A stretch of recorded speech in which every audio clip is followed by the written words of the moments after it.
Radio Escuchas de la República desde Libertas Comunicación, su amigo y servidor Teodoro Retería Arroyave les saluda con el comentario a tiempo que se titula Los pueblos y comunidades indígenas sujetos de derecho público con personalidad jurídica y patrimonio propio. Al gran amigo y estupendo colega maestro Arnulfo Domínguez Cordero, a quien en la víspera fue galardonado con la Gran Cruz de Honor por la Legión de Honor Nacional de México, que preside el abogado Juan Carlos Sánchez Magallán, en acto celebrado en el auditorio Jus Semper Liquor de la Facultad de Derecho de la Universidad Nacional Autónoma de México. Aquí el comentario. Tuvieron que pasar 4 largos siglos desde la conquista española para garantizarles a los pueblos indígenas y afromexicanos que son sujetos de derecho público con personalidad jurídica y patrimonio propio. La historia de los indígenas de las Américas, perdiéndose en la oscuridad de inciertas tradiciones y presentando después una civilización única y especial, ofrece por fin la catástrofe de la conquista, de ese acontecimiento portentoso que destruye grandes imperios, anonada a pueblos innumerables bajo la espada de un soldado afortunado que engrandece a su patria y la hace más poderosa de las naciones de Europa. Así lo describió el histórico periodista Francisco Zarco en el diario El Demócrata, en su edición del 23 de marzo de 1850. En efecto, después de que la Cámara de Diputados aprobara por mayoría calificada la reforma al artículo 2 constitucional, este 25 de septiembre por unanimidad, es decir, con 128 votos a favor y 0 en contra, el Senado de la República aprobó en lo general y lo particular la iniciativa constitucional que reforma la Ley de Comunidades Indígenas y Pueblos Afromexicanos, al establecer que se reconoce a los pueblos y comunidades indígenas como sujetos de derecho público con personalidad jurídica y patrimonio propios. Ninguno de los grupos parlamentarios de la Cámara Alta se atrevió a marginarse de esta legislación histórica que también mandata el derecho de nuestros connacionales a decidir conforme a sus sistemas normativos y de acuerdo con la Constitución, sus formas internas de gobierno, de convivencia y de organización social, económica, política y cultural. Hasta ahora, denunció Zarco, el periodista liberal del siglo XVIII, los indios no han gozado de derechos políticos, ni han encontrado ventaja en ninguno de los sistemas, porque hemos pasado. Ellos son los que cultivan la tierra. Sin ellos no fuera productiva nuestra agricultura. Ellos abastecen de provisiones a las ciudades todas, y su trabajo, estéril para ellos, sirve para aumentar la fortuna de los propietarios. Esta iniciativa, que reforma el artículo 2 constitucional, también les da derecho a estos pueblos a aplicar y desarrollar sus propios sistemas normativos en la regulación y solución de sus conflictos internos, sujetándose a los principios generales de esta Constitución,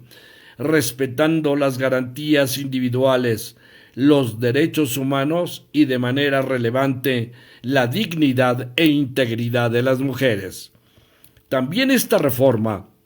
promueve el uso, desarrollo, preservación, estudio y difusión de las lenguas indígenas como un elemento constitutivo de la diversidad cultural de la nación, así como participar, en términos del artículo 30 constitucional, en la construcción de los modelos educativos para reconocer la composición pluricultural de la nación con base en sus culturas, lenguas y métodos de enseñanza y aprendizaje.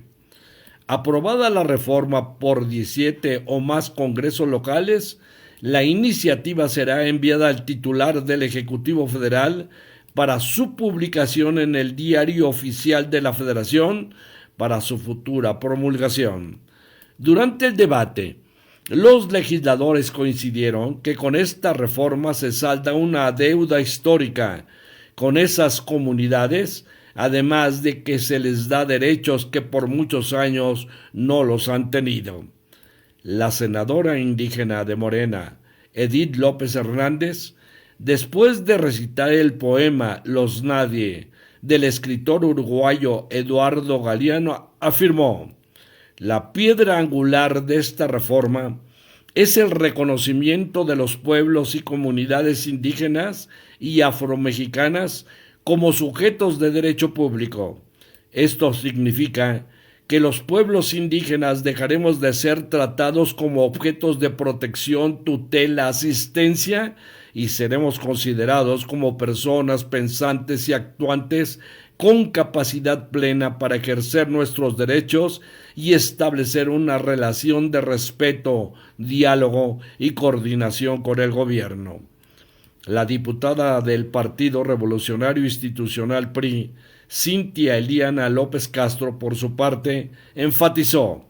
esta reforma salda una deuda histórica que tenemos con nuestros hermanos indígenas, con el pueblo de México, con nuestros pueblos originarios.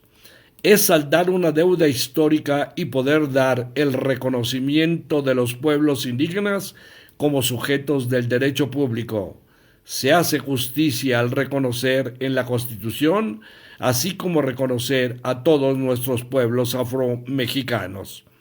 Asimismo, el senador Luis Donaldo Colosio reiteró que el derecho a la autodeterminación,